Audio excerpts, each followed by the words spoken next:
Hello guys, pag-usapan lang natin ang breaking news. Ayon kasi sa bali-balita, oh my God, netizens at fans nagtatanong na kay Ogie Diaz kung totoo ang balita sa Katniel. Na alam niyo naman kasi napapag-usapan. Tila naglalaylo na ang dalawa.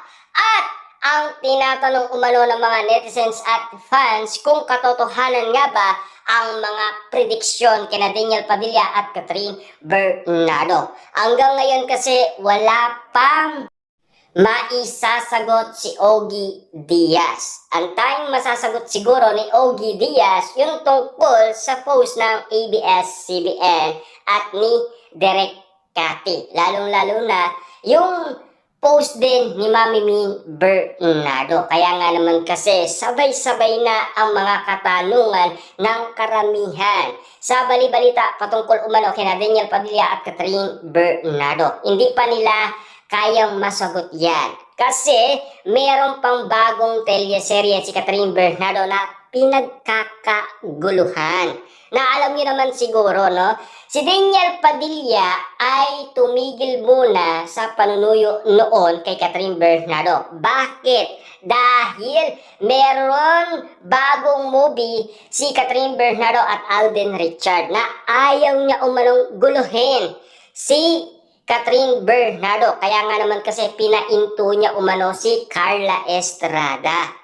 Dahil sa mga kumakalat na bali-balita patungkol kay Catherine Bernardo at Alden Richard. Ang gusto kasi ni Carla Estrada ay katahimikan sa kanyang pamilya, lalong-lalo na sa kanyang anak na si Daniel Padilla.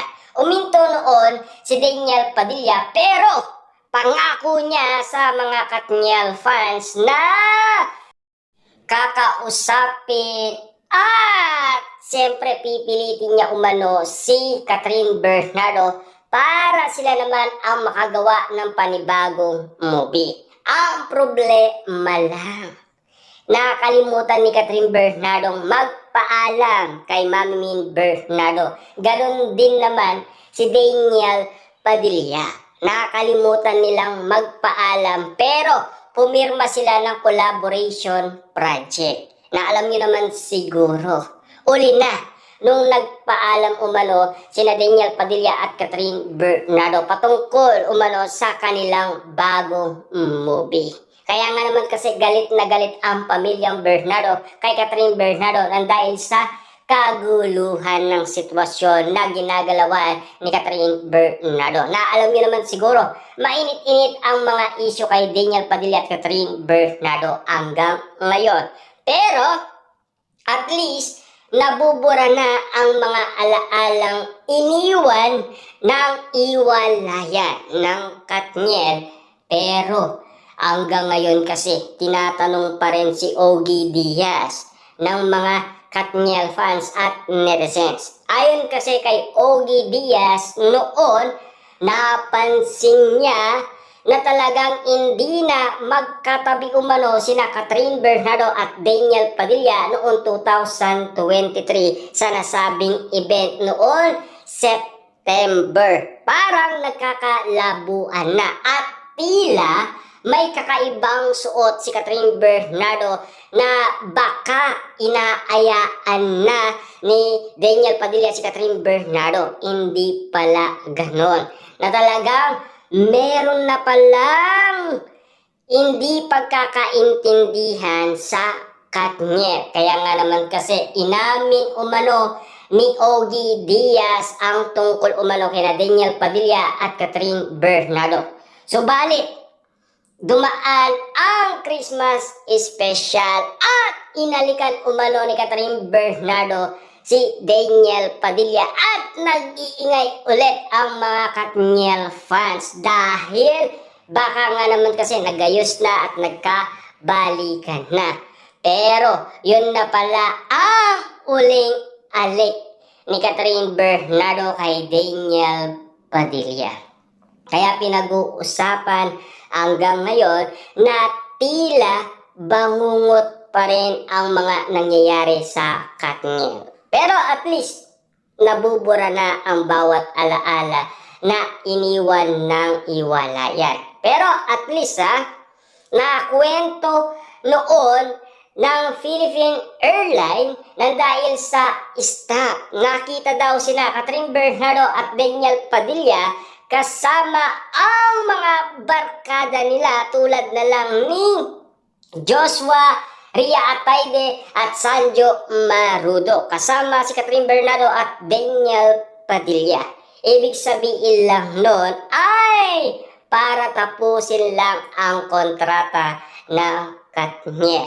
Dumaan nga naman kasi ang 2024 na tila kakaiba na ang nangyayari sa kontrata umano ni Catherine Bernardo na ayaw niya nang makasama ang dati niyang ex-boyfriend na si Daniel Padilla. At may mga balibalita pa noon na lilipat si Catherine Bernardo sa poder ni Maja Salvador. Pero hindi daw iiwanan ni Catherine Bernardo ang ABS-CBN. Yan kasi ang mga ulat at balita noon.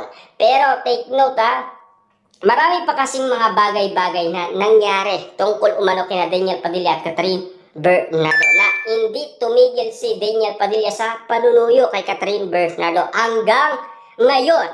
Hindi pa rin kasi sila makamove on. Hanggang ngayon kasi napapag-usapan pa rin sila dahil sa mga prediksyon.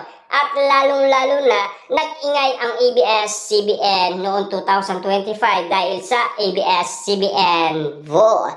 Akala nila kasi kung ano ang makukuha nilang survey sa iba't ibang mga tao tungkol umano kina Daniel Padilla at Catherine Bernardo dahil nagkaayos na sila na baka ni-request nga naman ni Daniel Padilla at Catherine Bernardo ang kanilang bagong movie. Yun kasi ang paglilinaw sa atin noon ni Daniel Padilla na patatapusin lang ang nasabing movie ng Katden. At muli ang kakausapin umano si Catherine Bernardo at nagawa naman niya ni Daniel Padilla kaso nga lang bitin na bitin at na-cancel nga naman ang nasabing bagong movie ng Katniel.